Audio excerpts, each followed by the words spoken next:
Hey, what's up, y'all? It's KokujinKreates, aka Yin Designs, aka Ayinde Hall, here with a art demo for ink and panels. We're just doing some forest and cityscapes, so we'll do kind of like a half and half. This won't be like a full-fledged demonstration as far as start to finish. Going from sketch to ink to color, if you do add color. This will be more so just kind of a basic demonstration to show you kind of my process into how I tackle doing forest and cityscapes. Move on to cityscapes, right, for the second half. So let's say goodbye to our forest background. Let's create another layer. So cityscapes, right? I used to hate cityscapes. There's all these little buildings everywhere. You got windows, you've got ledges, you've got stop signs, you've got street lamps, all different kinds of. Cities are dense. There's so many different objects in a scene, right? There's multiple ways to tackle working on cities. For me, I like to completely draw my cityscapes from scratch, right? I know that sounds insane as a person who just said they don't like cityscapes, but I don't know. It feels more rewarding to draw the buildings by hand. You can get a little bit more, put your own touch on things when you draw them completely by hand. So I pulled. Let me show you what this looks like. Here's one example, right, of what we could do. This is an apartment complex in Japan. This is just a picture I pulled. It's been in my reference folder. I use this as reference for a page of Blade Titans, my mecha series. And I just wanted to figure out, like, okay, what do apartment complexes in Japan look like, right? Now, what I could have done is I could have taken this picture as is, could have plugged it into, Clip Studio Paint. This is what I use. This is the program I use. And I could have just done something like this, right? Boom. Okay. Now that doesn't look great. You'd have to still work with it, but you see, it's done what it's called extracting the lines from the picture to kind of create the illusion that you just inked an entire building, right? Lots of cleanup work doing this this method, but like if we went in and we wanted to work on cleaning it up, we could go in with an eraser or the transparent brush, right, and just start cleaning up areas, right? Like, okay, we didn't like this. You can go in and lighten up some lines. Like, clearly this is an arrow on the ground. Maybe we go in and clean that up. Whenever you kind of do the extract line method, you tend to have to work basically as a cleanup artist instead of as the premier artist. You go in and you would be just kind of like tweaking the picture instead of drawing everything from scratch, right? You go in, you make sure stuff looks clean, right? That way you can go in with your tool, with your pen, and put your own effects on things, right? Go in and we created. Oh, and maybe not on this layer. You'd probably want to work on a different layer, completely separate.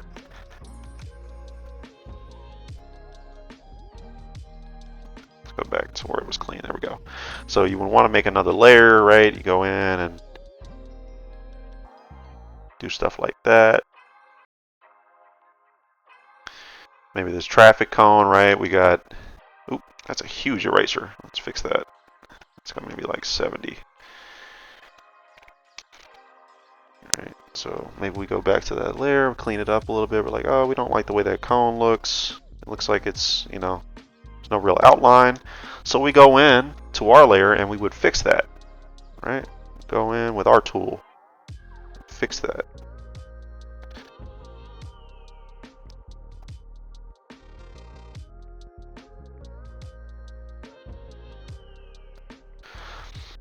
Right? Maybe there's some gaps because the program didn't quite pick up the full outline of the object. You go in and you fix that, right? You create your own shadow for the object. You start putting some lines in the background, you know, based on where the sun is or where the light source is.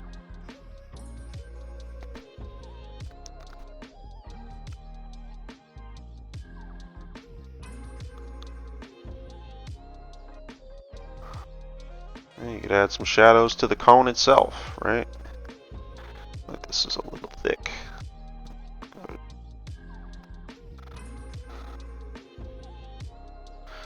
Right? So this method does work, like I was saying.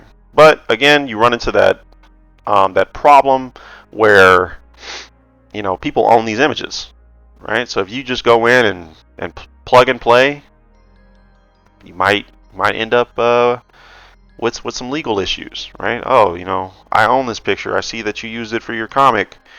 You either have to, you know, I'll sue you, or I'll, you know, do something, right? You don't want that. So yes, this is a valid method. Yes, you can go in and alter things. You know, you could draw some signage. You could, you know, there's a lot of things you could do to alter the image to make it your own, right? But don't just plug and play. Do not do that.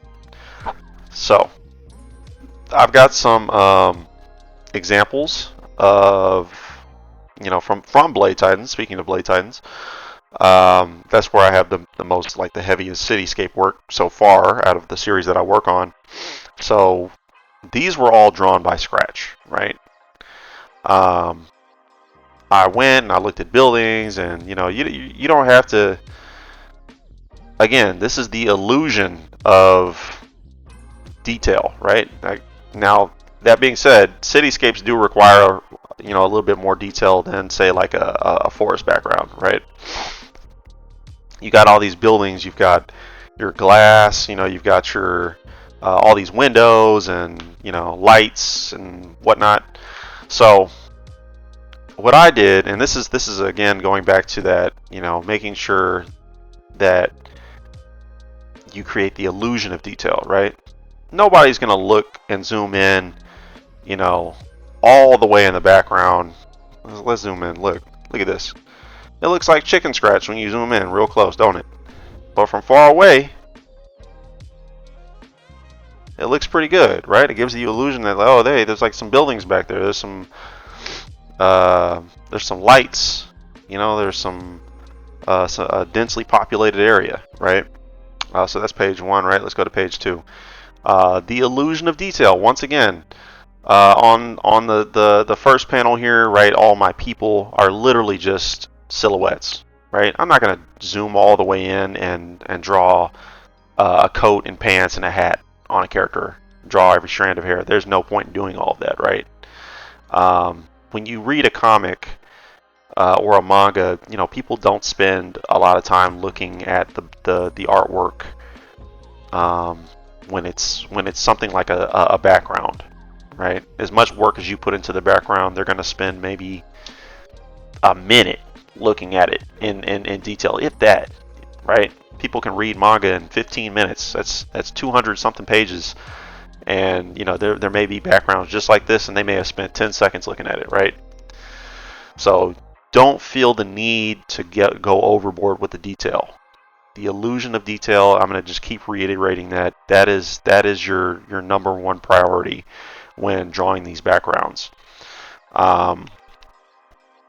So here's a good example of how to take an image and make it your own, right? This bottom panel on page 2 of Blade Titans, chapter 1. This is a real picture of Shibuya, right? If you've ever seen a picture of Shibuya, you may already be kind of familiar with what this looks like, the way that the buildings look, and the all the screens, right? It's kind of like a Japanese Times Square almost. We took this picture, right? And instead of just like plugging it in and adding stuff to it, one, I went in and took the general outline of the buildings, right? So a lot of it, like this building right here, you know, above where the text box is, this section over here, with the billboards and this general area right here. You may recognize this, that 10. I don't know what number it is on the actual picture of Shibuya. You know, I changed all that up, right, for legal reasons. All of that is part of the original picture. Now everything after that, outside of that, this like the building on top here, these buildings in the background, this pillar that I put on top of the building to support this structure up here, all of that is hand drawn and is from my mind, right? None of that was in the picture. Okay, these cars, none of that was there. So let me see if I can. I might actually be able to find the original page that has the. Oh, you know, well, we're looking at reference photos. I may actually have the Shibuya picture in here still. Let me see if I can find it real quick in my reference photos. Maybe not. I know it was on the original page since we used it for the background. Let's go to Blade Titans real quick. And chapter 1. And page 2. Okay. Because this is the JPEG of that same page, right? So, see, hopefully it's still there. There it is. Okay, cool. So, check that out. Alright, we're going to turn off all of this. All of this stuff. Oh, keep the panel. I want all of this out of here. All of this. Maybe not that. Oh, that's fine for now. Okay, right? So now we just got the panels. Let's see what the actual picture used to look like. Boom. Right? That's Shibuya. That's modern day Shibuya. Okay? So we took this picture, right? We altered the wording on the signs. Okay, so let's do a little side by side. I'm actually going to drag this picture. It's okay to move it because now it's not even a big deal.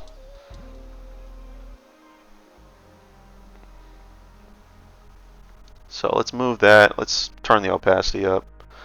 And we'll drag it up here. Okay, and then we're going to draw all our stuff. Foreground, background. Cool, cool, cool. Okay. It's hard to see. Let me, and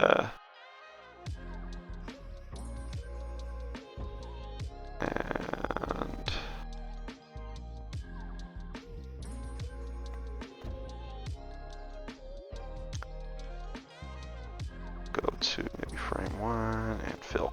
Okay.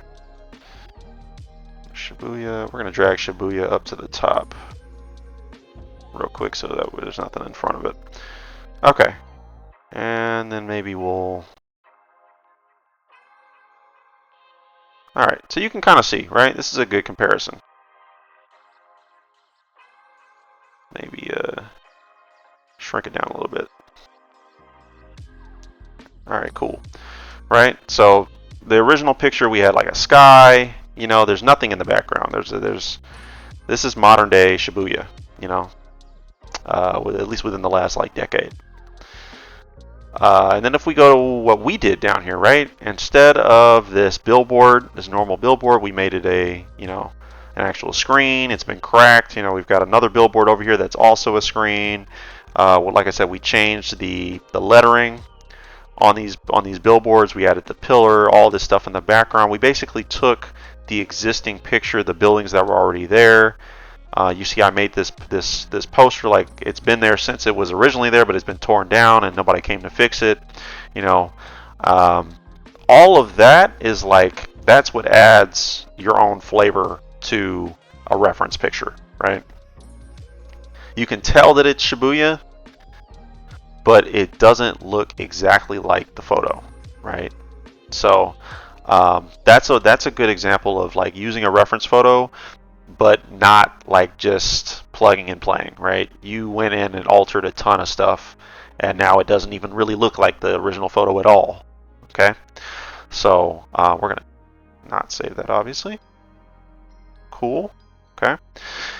Here's another background I'm going to show you guys real quick. So let's go to Spaceman here. Okay, I've turned off all the color and everything already. This was a commission piece. So all of this is hand-drawn, right? Every last one of these buildings is hand-drawn. There wasn't really a reference picture for this. I had an idea of what I wanted the city to look like, and that's why it kind of looks a little, you know, if you ever looked at a real picture of a city, you can tell that it's been, there's planning behind where the buildings go. And that may be the difference between like using a reference picture and just drawing straight from your mind, is that you're not really thinking about city planning, right?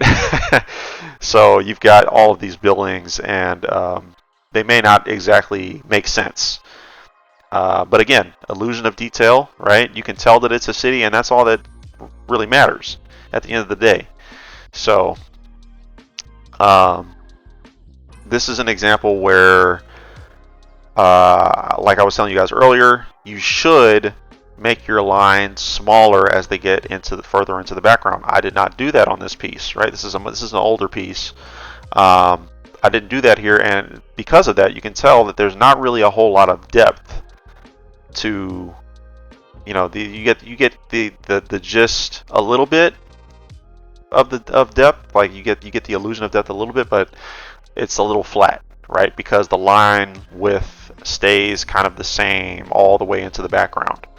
So were I to go back and redo this piece, I would make my pen much smaller the further I get to the background. You can see in some areas that the lines have gotten smaller, but compared to what they should be, right? To kind of like gradually get thinner the further back you get, it's not there. So you can always look at reference pictures for your buildings. Like if you don't know what a certain building looks like, you want some more variety in your buildings, that's always great. But don't be afraid to just make up buildings off the top of your head, right? Like it doesn't always have to make sense, you know, especially if you're working like in a futuristic setting. Nobody knows what that's going to look like in, you know, 100 years. So get creative. Okay, so let's go ahead and get out of that one. I'm not going to save. Okay, here's another example, right? Lines are a little bit thinner here. It's still a little bit, could have been a little bit thinner in some areas, but I did a better job on this page as far as having the foreground lines be a little thicker. You've got Titan 0 here in the foreground, and then the background, right? And you see how I left this, I created this white spacing to kind of separate the foreground from the background a little bit better, right? Because had these lines been touching Titan 0, it would have been extremely flat. You wouldn't have really known what was going on. It would have looked a little muddy, right? So that's why we do that. Let's see if we got anything else. Yeah, so real quick before we get out of here, because I don't want to talk you guys' ear off on this demo. Well, this demo could easily be a couple of hours, right? I've got maybe 30-45 minutes with you guys. So when you're creating your cityscape, definitely use reference, right? Don't be afraid to use reference. Find pictures, and definitely need to make sure that your perspective is correct as well. We could that's a whole demonstration by itself, is working with perspective. You get your horizon line, right? You get your points, where stuff is gonna go off into the distance, right? And maybe like we're doing like 2-point perspective. We've got your building. We started making the building, and that anything that's on this side, on the right side, is going towards that point, that perspective point. Anything on the left is going to the left, right? And there's nothing wrong with using the line tool, right? Don't let anybody tell you there's something wrong with using the line tool. Okay. Got the building, right? Everything straight up and down. This is probably one of the easiest ways to do perspective,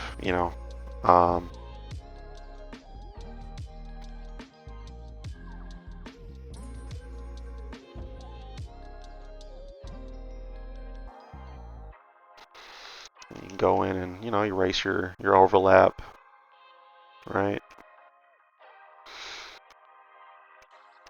So now we've got a couple of buildings here. Okay, and remember your windows are also going to go, anything, all your lines are going to go to the correct points. Most of you guys probably already understand perspective for the most part, but if you don't, definitely watch some videos, read some books about it. It's very important. Will take your artwork to the next level, just knowing how to do perspective, right? Yeah, so it's really not that hard as far as,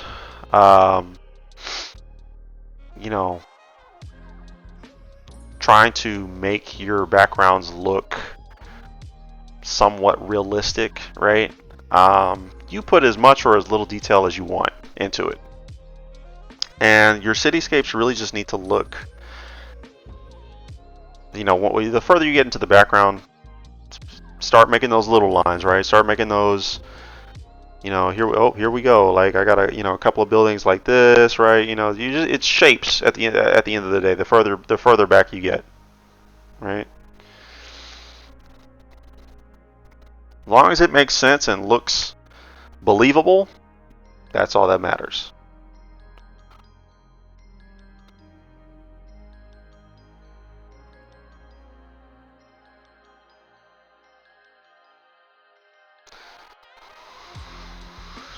Okay, so I could get really deep into doing the forest and cityscapes, right?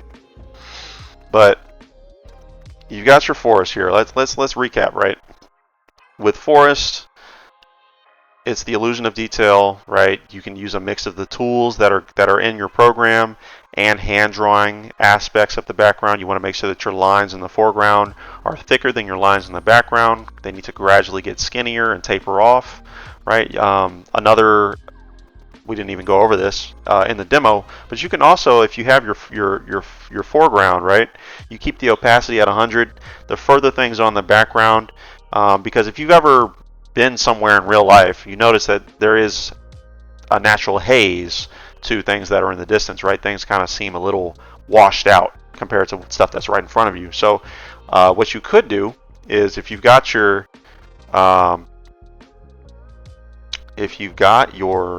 background, right, you could lower the opacity of said background, right? Lower it a little bit. Now, we worked in the same layer for the most part, so it's harder to tell here, but you could definitely, we're going to make it a little messy, but you could definitely do something like this, right? Grab that, lower the opacity.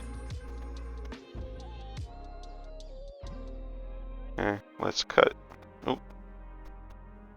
and paste that on another layer, right? We could lower the opacity of that, right? And it already looks like, oh, that section is further back in the background. It's not as close, just because it's a little grayed out. You can do that for your buildings. I think we may have some examples of that I could show, but leave that for another demo for another time, right? I want to talk you guys' ear off longer than the time I have allotted. But yeah, if you guys want to see more of these, let me know. I don't mind doing demos. I'm still a learning artist, but I'm always down to teach people what I know as I'm learning, and my own techniques, because we're all using different techniques to create what we're making. So thank you again to Ink and Panels for having me do this demonstration for you guys, and as always, support Studio Mahō, support Black Anime and Off Black, and we'll catch you guys in the next demonstration. Peace out.